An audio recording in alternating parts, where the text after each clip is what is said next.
Good morning Karnataka. ದಿನದ top ಸುದ್ದಿಗಳು, updates, national international ಪ್ರತಿಯೊಂದು ಸುದ್ದಿಯ speed round up. Top 18 at 8ಗೆ ಸ್ವಾಗತ. ನಾನು ಶರ್ಮಿತಾ ಶೆಟ್ಟಿ. ಟಾಪ್ 18ನ ಮೊದಲ ಸುದ್ದಿ, ಕೋಲಾರದಿಂದ ಸಿದ್ದರಾಮಯ್ಯ ಸ್ಪರ್ಧೆ ಮಾಡೋದು ಬಹುತೇಕ ಡೌಟ್ ಅಂತ ಹೇಳಲಾಗ್ತಾ ಇದೆ.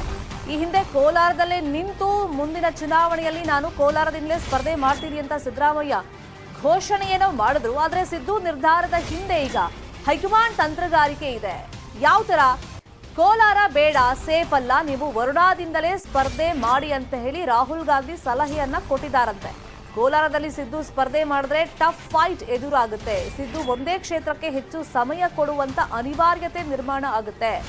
ರಾಜ್ಯಾದ್ಯಂತ ಪ್ರಚಾರಕ್ಕೆ ಇದು ಅಡ್ಡಿ ಆಗುತ್ತೆ ಅಂತ ಹೇಳಿ ಹೈಕಮಾಂಡ್ ಆತಂಕದಲ್ಲಿ ಇರೋದ್ರಿಂದ ಕೋಲಾರ ಸದ್ಯಕ್ಕೆ ಸೇಫ್ ಅಲ್ಲ, ನೀವು ಬೇರೆ ಕ್ಷೇತ್ರದಿಂದ ಸ್ಪರ್ಧೆ ಮಾಡಿ, ಅದರಲ್ಲೂ ವರುಣ ನಿಮ್ಗೆ ಅತ್ಯಂತ ಸೇಫೆಸ್ಟ್ ಜಾಗ ಕ್ಷೇತ್ರ ಅಂತ ಹೇಳಿ ಹೈಕಮಾಂಡ್, ಅದರಲ್ಲೂ ರಾಹುಲ್ ಗಾಂಧಿ ಅವರು ಸಲಹೆಯನ್ನ ಕೊಟ್ಟಿದ್ದಾರೆ ಅನ್ನೋ ಚರ್ಚೆಗಳು ನಡೀತಾ ಇದೆ. ಇನ್ನು ಸಿದ್ದರಾಮಯ್ಯ ಅವರು ಮಾತಾಡ್ತಾ ಹೇಳ್ತಾ ಇದ್ರು, ಹೈಕಮಾಂಡ್ ಯಾವ ಕ್ಷೇತ್ರ ಅಂತ ಹೇಳುತ್ತೆ ಆ ಕ್ಷೇತ್ರದಿಂದ ಸ್ಪರ್ಧೆ ಮಾಡೋದಕ್ಕೆ ನಾನು ರೆಡಿ ಇದ್ದೀನಿ ಅಂತ ಹೇಳಿ. ಹಾಗಾದ್ರೆ ಹೈಕಮಾಂಡ್ ನ ಲೆಕ್ಕಾಚಾರಗಳು ಏನೇನು, ಸಿದ್ದರಾಮಯ್ಯ ನಿರ್ಧಾರಗಳು ಏನಾಗಿರಬಹುದು, ಎಲ್ಲದ್ರ ಬಗ್ಗೆ ಇನ್ ಡೀಟೇಲ್ ಆಗಿ ಇನ್ಫಾರ್ಮೇಶನ್ ಕೊಡೋದಕ್ಕೆ ನೇರ ಸಂಪರ್ಕದಲ್ಲಿ ಜಾಯಿನ್ ಆಗಿದ್ದಾರೆ ನಮ್ಮ ರಿಪೋರ್ಟರ್ ರಘುರಾಜ್. ಕೋಲಾರದಿಂದ ಸ್ಪರ್ಧೆ ಮಾಡ್ತೀನಿ ಅಂತ ಹೇಳಿದಾಗ್ಲೇ ಜೆಡಿಎಸ್ ಅವರು, ಬಿಜೆಪಿ ಅವರು, ಅದರಲ್ಲೂ ಕಾಂಗ್ರೆಸ್ ಅವರೇ ಕೆಲವರು ಸೋಲ್ಸೋದಕ್ಕೆ ಪ್ರಯತ್ನಗಳನ್ನ ಪಡ್ತಾ ಇದ್ದಾರೆ. ಅಲ್ಲಿನ ಭಿನ್ನಮತದಿಂದ ಸೋಲ್ಬಹುದು ಅನ್ನೋ ಲೆಕ್ಕಾಚಾರಗಳಂತೂ ಇತ್ತು. ಈಗ ಹೈಕಮಾಂಡ್ ನ ಲೆಕ್ಕಾಚಾರಗಳು ಏನೇನು, ಈಗ ಸಿದ್ದರಾಮಯ್ಯ ಯಾವ ನಿರ್ಧಾರಕ್ಕೆ ಬರಬಹುದು? ಖಂಡಿತ ಶರ್ಮಿತಾ ಶೆಟ್ಟಿ, ಸಿದ್ದರಾಮಯ್ಯನವರು ಕೋಲಾರ ಸ್ಪರ್ಧೆ ಘೋಷಣೆ ಮಾಡೋದಕ್ಕೆ ಮುಂಚೆಯಿಂದ ಸಾಕಷ್ಟು ವಿಘ್ನಗಳು ಅವರಿಗೆ ಎದುರಾಗಿತ್ತು. ಸ್ವತಃ ಕಾಂಗ್ರೆಸ್ನ ಕೋಲಾರ ನಾಯಕರೇ ಸ್ಪರ್ಧೆ ಮಾಡೋದು ಬೇಡ, ಇಲ್ಲಿ ಸಾಕಷ್ಟು ಭಿನ್ನಮತಗಳಿದೆ, ಸಿದ್ದರಾಮಯ್ಯನವರು ಅವರು ಒಂದು ತವರು ಕ್ಷೇತ್ರ ವರ್ಣದಲ್ಲಿ ಅಲ್ಲೇ ನಿಲ್ಲಿ ಅವರು ಯಾಕಂದ್ರೆ ಅವರು ಹಿಂದೆ ಮುಖ್ಯಮಂತ್ರಿ ಆಗಿದ್ದವರು, ಅವ್ರು ಬಂದು ಇಲ್ಲಿ ಸೋಲೋದು ಬೇಡ ಅಂತಕ್ಕಂಥ ಮಾತನ್ನು ಕೂಡ ಈ ಒಂದು ಇಂಡೈರೆಕ್ಟ್ ಆಗಿ ಒಂದು ಪದಗಳನ್ನು ಹೇಳಿದ್ರು. ಆದ್ರೆ ಈಗ ರಾಹುಲ್ ಗಾಂಧಿ ಅವರ ಸೂಚನೆಯಂತೆ ಸಿದ್ದರಾಮಯ್ಯನವರು ಕೋಲಾರ ಕ್ಷೇತ್ರವನ್ನು ಬಿಡ್ತಾರಾ ಅಂತಕ್ಕಂಥ ಚರ್ಚೆಗಳು ಕೂಡ ಎದುರಾಗಿರುವಂತದ್ದು. ಯಾಕೆಂತಂದ್ರೆ ಸಿದ್ದರಾಮಯ್ಯನವರು ಒಬ್ಬ ರಾಜ್ಯ ಮಟ್ಟದ ದೊಡ್ಡ ನಾಯಕರಿದ್ದಾರೆ, ಮತ್ತೆ ಮುಂದೆ ಕಾಂಗ್ರೆಸ್ ಸರ್ಕಾರವನ್ನ ಅವರು ಅಧಿಕಾರಕ್ಕೆ ತರುವಂತಹ ಒಂದು ಜವಾಬ್ದಾರಿ ಕೂಡ ಹೊತ್ತಿದ್ದಾರೆ. ಅಂತ ಒಬ್ಬ ನಾಯಕರು ಕೋಲಾರ ರಾಜಕೀಯದಲ್ಲಿ ಸಕ್ರಿಯವಾಗಿ ಇಲ್ಲೇ ಇದ್ದು ಪ್ರಚಾರ ಕಾರ್ಯದಲ್ಲಿ ತೊಡಗಿದ್ರೆ ಅವರ ರಾಜ್ಯ ಪ್ರವಾಸಕ್ಕೂ ಇದು ತೊಡಕಾಗುತ್ತೆ. ಮತ್ತೆ ಕೋಲಾರದಲ್ಲಿ ಸಾಕಷ್ಟು ಭಿನ್ನಮತ ಮತ್ತೆ ಇಲ್ಲಿ ಜೆಡಿಎಸ್ ಪಕ್ಷ ಮತ್ತೆ ಬಿಜೆಪಿ ಪಕ್ಷ ಸಾಕಷ್ಟು ಸ್ಟ್ರಾಂಗ್ ಆಗಿರೋದ್ರಿಂದ ಇಲ್ಲಿ ತ್ರಿಕೋನ ಸ್ಪರ್ಧೆ ಉಂಟಾಗುತ್ತೆ. ಅವರ ಗೆಲುವು ಅಷ್ಟು ಸುಲಭವಲ್ಲ ಅಂತಕ್ಕಂಥ ಒಂದು ಲೆಕ್ಕಾಚಾರವೂ ಕೂಡ ಈಗ ಹೈಕಮಾಂಡ್ ಗೆ ಮಾಹಿತಿ ಹೋಗಿರುವಂತದ್ದು. ಅದೇ ಒಂದು ಮಾಹಿತಿ ಹಿನ್ನೆಲೆಯಲ್ಲಿ ಈಗ ವರ್ಣದಲ್ಲೇ ಕಂಟೆಸ್ಟ್ ಮಾಡಿ ಅಂತಕ್ಕಂಥ ಒಂದು ಸೂಚನೆಯನ್ನ ಕೂಡ ರಾಹುಲ್ ಗಾಂಧಿ ಅವರು ಸಿದ್ದರಾಮಯ್ಯ ಕೊಟ್ಟಿದ್ದಾರೆ ಎನ್ನಲಾಗ್ತಾ ಇದೆ. ಕೋಲಾರ ಕಾಂಗ್ರೆಸ್ ನಾಯಕರು ನಿನ್ನೆ ಒಂದು ಮಧ್ಯಾಹ್ನದಿಂದ ಸಿದ್ದರಾಮಯ್ಯನವರನ್ನ ಕಾಂಟ್ಯಾಕ್ಟ್ ಮಾಡ್ಲಿಕ್ಕೆ ಪ್ರಯತ್ನ ಮಾಡ್ತಾ ಇದ್ದಾರೆ. ಸಿದ್ದರಾಮಯ್ಯನವರು ರಾಹುಲ್ ಗಾಂಧಿ ಅವರು ಇನ್ನು ಕರ್ನಾಟಕಕ್ಕೆ ಬಂದು ಹೋಗ್ಲಿ, ನಂತರ ನಿಮ್ ಜೊತೆ ಮಾತಾಡ್ತೀನಿ ಅಂತಕ್ಕಂಥ ಒಂದು ಮಾತನ್ನ ಹೇಳ್ತಾ ಇದ್ದಾರೆ. ಆ ಒಂದು ಮಾತೇನಿದೆ ಕೋಲಾರ ಕಾಂಗ್ರೆಸ್ಸಿಗರನ್ನ ಈಗ ಕೇಳಿಸಿರುವಂತದ್ದು. ಯಾಕಂತಂದ್ರೆ ಕಳೆದ ಸುಮಾರು 2 ತಿಂಗಳಿಂದ ಸಿದ್ದರಾಮಯ್ಯನವರ ಸಿದ್ದರಾಮಯ್ಯ ಹಿಂದೆ ಇದ್ರು ಕೂಡ ಅವರ ಒಂದು ಪರವಾಗಿ ಕೋಲಾರದಲ್ಲಿ ಪ್ರಚಾರ ಕಾರ್ಯವನ್ನ ಆರಂಭಿಸಿದ್ರು. ಆದ್ರೆ ಈಗ ಕಡೆ ಕ್ಷಣದಲ್ಲಿ ಸಿದ್ದರಾಮಯ್ಯನವರು ಕ್ಷೇತ್ರ ಬದಲಿಸುವಂತಹ ಎಲ್ಲಾ ಸಾಧ್ಯತೆ ಕೂಡ ಇರೋದ್ರಿಂದ ಕೋಲಾರ ಕಾಂಗ್ರೆಸ್ಸಿಗರೀಗ ಅನಾಥರಾಗಿದ್ದಾರೆ ಅಂತ ಹೇಳ್ಬೋದು. ಯಾಕಂತಂದ್ರೆ ಮುಖಂಡರು ಸಾಕಷ್ಟು ಈಗ ಜೆಡಿಎಸ್ ಪಕ್ಷ ಮತ್ತೆ ಬಿಜೆಪಿ ಪಕ್ಷದಿಂದ ಎರಡೂ ಪಕ್ಷದಿಂದ ಕೂಡ ಈಗ ಸಾಕಷ್ಟು ಜನ ಸೇರ್ಪಡೆ ಆಗಿದ್ದಾರೆ. ಈಗ ಅವರ ಒಂದು ಪರಿಸ್ಥಿತಿ ಏನಂತಕ್ಕಂಥ ಚರ್ಚೆಗೆ ಕೂಡ ಎದುರಾಗಿರುವಂತದ್ದು. Sharmila Shetty. Fine, thank you Raghuraj. ಈ ಕ್ಷಣದ ಅಪ್ಡೇಟ್ಸ್ಗೆ. ಇನ್ನು ಚುನಾವಣೆ ಹತ್ರ ಬರ್ತಾ ಇದ್ದಂತೆ ಹೊಸ ಪಕ್ಷಗಳ ಹುಟ್ಟಿರ್ಬೋದು ಅಥವಾ ಪಕ್ಕದ ರಾಜ್ಯದಲ್ಲಿರುವಂತಹ ಪಕ್ಷಗಳು ವಿಸ್ತರಣೆ ಮಾಡೋ ನಿಟ್ಟಿನಲ್ಲಿ ಇಲ್ಲಿ ಕಂಟೆಸ್ಟ್ ಅಭ್ಯರ್ಥಿಗಳನ್ನ ಹಾಕೋದು, ಇಂಥದ್ದೆಲ್ಲ ನಡೀತಾ ಇರುತ್ತೆ. ಈಗ ಶಿವಸೇನೆಯ ಸರದಿ, ಕರುನಾಡಲ್ಲಿ ಅದೃಷ್ಟ ಪರೀಕ್ಷೆಗೆ ಇಳಿಯಲಿದೆ ಶಿವಸೇನೆ ಅನ್ನೋ ಮಾಹಿತಿ ಲಭ್ಯವಾಗಿದೆ. ಕಲ್ಯಾಣ ಕರ್ನಾಟಕ ಹಾಗೆಯೇ ಕಿತ್ತೂರು ಕರ್ನಾಟಕದಲ್ಲಿ ಕಣಕ್ಕೆ ಇಳಿಯೋದಕ್ಕೆ ಪ್ಲಾನ್ ನಡೀತಾ ಇದೆ. ಎಲೆಕ್ಷನ್ಗೆ ಉದ್ಧವ್ ಠಾಕ್ರೆ ಬಣ ಶಿವಸೇನೆ ಸಜ್ಜನ್ನ ಮಾಡ್ಕೊಳ್ತಾ ಇದೆ. ಸುಮಾರು 150 ಕ್ಷೇತ್ರಗಳಲ್ಲಿ ಅಭ್ಯರ್ಥಿಯನ್ನ ಕಣಕ್ಕಿಳಿಸಬೇಕು ಅಂತ ಹೇಳಿ ಶಿವಸೇನೆ ಚಿಂತನೆಯಲ್ಲಿದೆ.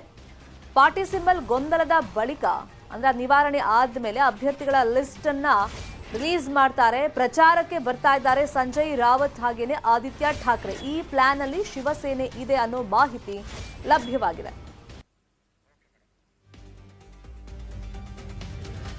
ನಾವು ನಮ್ಮ ಪಠ್ಯ ಸಿದ್ಧಪಡಿಸಿದಂಗೆ ನಾವು 150ಕ್ಕೂ ಹೆಚ್ಚು ಮತಕ್ಷೇತ್ರದೊಳಗೆ ನಮ್ಮ ಅಭ್ಯರ್ಥಿಗಳು ಹಾಕ್ತಾ ಇದ್ವಿ. ಶಿವಸೇನಾ ಉದಯಭವನದಿಂದ ನಾವು 150ಕ್ಕೂ ಹೆಚ್ಚು ಮತದಾರ ಕ್ಷೇತ್ರದಿಂದ ನಾವು ಸ್ಪರ್ಧೆ ಮಾಡಲಿಕ್ಕೆ ಇಚ್ಛೆ ಪಡ್ತಾ ಇದ್ದೀವಿ. ನಮ್ಮ ಅಭ್ಯರ್ಥಿಗಳ ಪಟ್ಟಿನೂ ಹಂಗೆ ತಯಾರದ. ಈ ಗೊಂದಲ ಇನ್ನೂ ಮುಂದುವರೆದಿದೆ. ಆ್ಯಕ್ಚುಲಿ ನಿನ್ನೆ ಕ್ಲಿಯರ್ ಆಗಬೇಕಾಗಿತ್ತು ಇದು ಸುಪ್ರೀಂ ಕೋರ್ಟ್ ಒಳಗಡೆ. ಇದು ಮೋಸ್ಟ್ಲಿ ಮಂಡೇ ಇಲ್ಲ ಟ್ಯೂಸ್ಡೇ ಆಗ್ಬೋದು. ಒಂದು ಸ್ಪರ್ಧೆ ಅಂತೂ ನಿಶ್ಚಯ, ನಮ್ಮ ಪಕ್ಷ ಅಂತೂ ಇದು ಆಗೇ ಆಗ್ತದೆ. ಅವ್ರು ನಮ್ಮ ಮೇಲೆ ಅವರು ಹೋಲ್ಡ್ ಇಟ್ಟಿದ್ರು, ಮೊನ್ನೆ ಹೇಳಿದ್ರಿಲ್ಲ ಗೋ ಹೆಡ್ ಅಂತ ಹೇಳಿದ್ದಾರೆ. ಮೋಸ್ಟ್ಲಿ ನಿಶ್ಚಯ. ಇದೇ ವಿಚಾರವಾಗಿ ಇನ್ನಷ್ಟು ಡೀಟೇಲ್ ಆಗಿ ಇನ್ಫಾರ್ಮೇಶನ್ ಕೊಡೋದಕ್ಕೆ ಫೋನ್ ಸಂಪರ್ಕದಲ್ಲಿ ಜಾಯಿನ್ ಆಗಿದ್ದಾರೆ ನಮ್ಮ ರಿಪೋರ್ಟರ್ ಸಂತೋಷ್. ಈಗ ಶಿವಸೇನೆ ಸಿಂಬಲ್ ಏನು ಅಂತ ಒಂದಿಷ್ಟು ಕನ್ಫ್ಯೂಷನ್ ಇದೆ.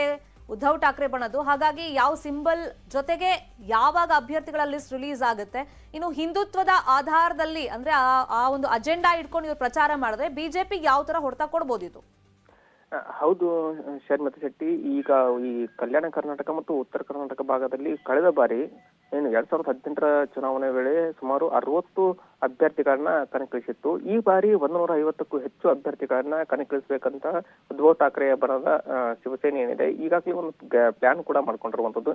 ಯಾಕಂದ್ರೆ ಹಿಂದುತ್ವದಲ್ಲಿ ಕೆಲಸ ಮಾಡ್ತಕ್ಕಂತ ಏನು ಕ್ಯಾಂಡಿಡೇಟ್ಗಳಿದ್ದಾರೆ, ಅಂತವ್ರಿಗೆ ಅವಕಾಶವನ್ನ ಬಿಜೆಪಿ ಕೊಡ್ತಾ ಇಲ್ಲ. ಹೀಗಾಗಿ ಈ ಬಾರಿ ಏನಾದರೂ ಶಿವಸೇನೆಗೆ ಸೇರ್ಕೊಂಡು ಪ್ರಮುಖ ಹಿಂದುತ್ವವಾದಿಗಳಿದ್ದಾರೆ ಅಂತವರನ್ನ ಆಯ್ಕೆ ಮಾಡಿಕೊಂಡು ಮತ್ತೆ ಈ ಬಾರಿ ಕಣಕ್ಕಿಳಿಸಿ ಬಿಜೆಪಿಗೆ ಹೊಡೆತ ಕೊಡುವ ಸಾಧ್ಯತೆ ಸಹ ಇದೆ ಅನ್ನುವ ಮಾತುಗಳು ಕೂಡ ಈಗ ಕೇಳಿ ಬರ್ತಾ ಇದ್ದಾವೆ. ಈ ನಿನ್ನೆ ಸಹ ನಮ್ಮ ಜೊತೆಗೆ ಬಿಜೆಪಿಯ ಏನು ಶಿವಸೇನೆಯ ರಾಜ್ಯಾಧ್ಯಕ್ಷರಾಗಿರ್ತಕ್ಕಂತಹ ಕುಮಾರ್ ಹಕಾರಿ ಏನಿದ್ದಾರೆ ಅವರು ಸಹ ನಮ್ಮ ಜೊತೆಗೆ ಮಾತನಾಡಿದಾಗ ಇಲ್ಲ, ನಾವು ಸೋಮವಾರ ಅಥವಾ ಮಂಗಳವಾರದೊಳಗಾಗಿ ಹೊಸ ಒಂದು ಪಟ್ಟಿಯನ್ನ ಬಿಡುಗಡೆ ಮಾಡ್ತೇವೆ, 150 ಅಭ್ಯರ್ಥಿಗಳನ್ನ ನಿಲ್ಲಿಸ್ತೇವೆ, ಅದು ಕೂಡ ನಮ್ಮ ಉತ್ತರ ಕರ್ನಾಟಕ ಭಾಗದಲ್ಲಿ ಅತಿ ಹೆಚ್ಚು ಕ್ಯಾಂಡಿಡೇಟ್ಗಳನ್ನ ಹಾಕುವ ಒಂದು ನಿಲುವನ್ನ ತೋರಿಸಿದ್ದಾರೆ. ಯಾಕಂದ್ರೆ ಈ ಭಾಗದಲ್ಲಿ ಹಿಂದುತ್ವದ ಬಗ್ಗೆ ಅತಿ ಹೆಚ್ಚು ಒಲವಿರೋದ್ರಿಂದ ಈ ಭಾಗದಲ್ಲಿ ಇರ್ತಕ್ಕಂತ ಬಿಜೆಪಿ ಹಾಗೂ ಬಿಜೆಪಿಗೆ ಯಾಕೆ ಹೊಡೆತ ಬೀಳುತ್ತೆ ಅಂದ್ರೆ ಅತಿ ಹೆಚ್ಚು ಇಲ್ಲಿ ಹಿಂದುತ್ವದ ಮೇಲೆ ಆಧಾರದ ಮೇಲೆ ಇಲ್ಲಿ ಒಂದು ಎಲೆಕ್ಷನ್ ನಡೆಯುತ್ತೆ. ಯಾಕಂದ್ರೆ ಇಲ್ಲಿ ಹಿಂದುತ್ವದ ಓಟುಗಳು ಕೂಡ ಬಿಜೆಪಿಗೆ ಹೋಗ್ತಕ್ಕಂಥವು. ಅಂತ ಓಟುಗಳನ್ನ ಹೊಡೆದ್ರೆ ಮತ್ತೆ ಈ ಬಾರಿ ಇಲ್ಲಿ ಕಾಂಗ್ರೆಸ್ಗೆ ಪ್ಲಸ್ ಪಾಯಿಂಟ್ ಆಗುತ್ತೆ ಅನ್ನೋ ಮಾತುಗಳು ಕೂಡ ಕೇಳಿ ಬರ್ತಾ ಇದಾವೆ. ಆದ್ರೆ ಈ ಸೋಮವಾರ ಅಥವಾ ಮಂಗಳವಾರದೊಳಗಾಗಿ ಅವ್ರದ್ದು ಏನು ಚಿಹ್ನೆ ಮತ್ತು ಬಿಡುಗಡೆ ಆಗುತ್ತೆ. ಬಿಡುಗಡೆ ಆದ ನಂತರ ನಾವು ಆದಷ್ಟು ಬೇಗ ಇಲ್ಲಿ ಪ್ರಚಾರಕ್ಕೆ ಹೋಗುವಂತ ಕೆಲಸ ಮಾಡ್ತೀವಿ ಅನ್ನುವಂತ ಮಾತನ್ನ ಹೇಳಿದ್ದಾರೆ madam. Fine, thank you Santosh ತಮ್ಮೆಲ್ಲ ಇನ್ಫಾರ್ಮೇಶನ್ಗೆ.